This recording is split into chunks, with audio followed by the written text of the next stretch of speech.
Alright, ladies and gents, we're back. So, overall, this was not a hard install. So this is the brake booster eliminator kit with ABS delete from Chase Base, obviously. So anyway, doesn't come with any instructions, so you kind of just like lay it out as you see fit. I chose to use the bottom bolts for this master cylinder to mount the brake biasing valve. As you can see here, it's got instructions, so it's idiot proof, thank God. So no instructions, no nothing, but with a little bit of research I was able to figure it out. So even though it says in and out here, that's not important. Basically, this T here is for the front. Okay, so you have your passenger side, driver side, and then the output side here is for the rears.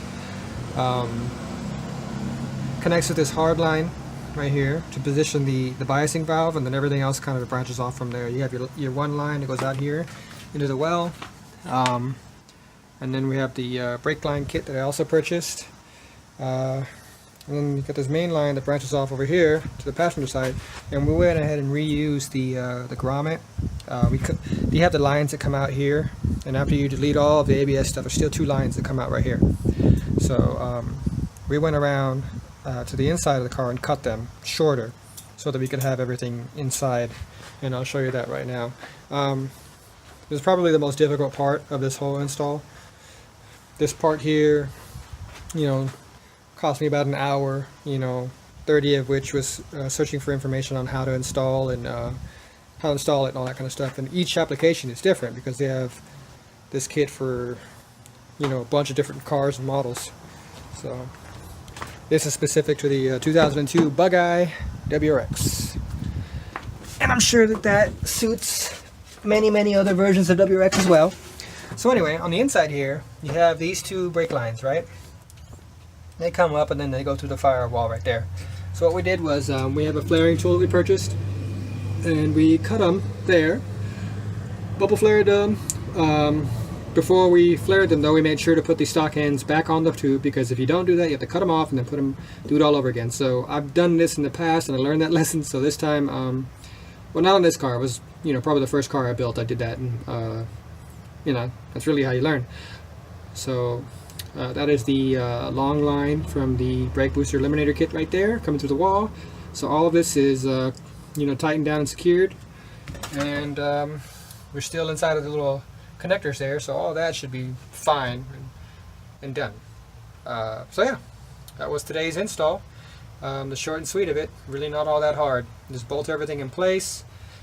Like I said, the most difficult portion of it is the bubble flaring tool.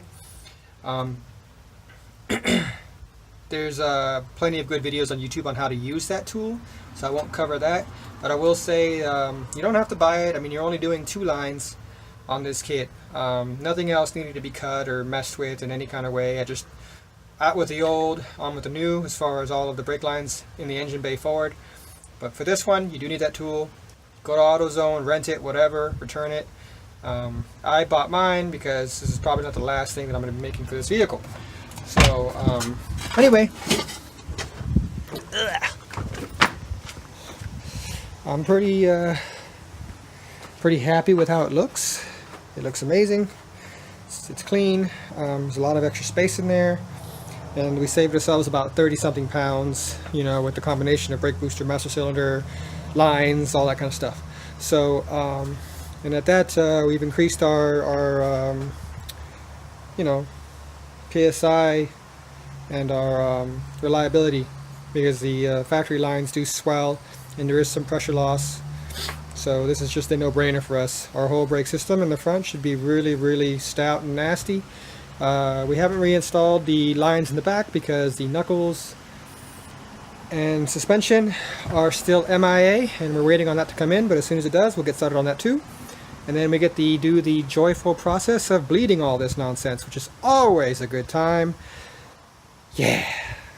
Anyway, we will check back in with you guys later. If you have any questions about the kit or whatever, hit us up. It is a fairly good chunk of change to get this whole thing, but I do believe it's worth it.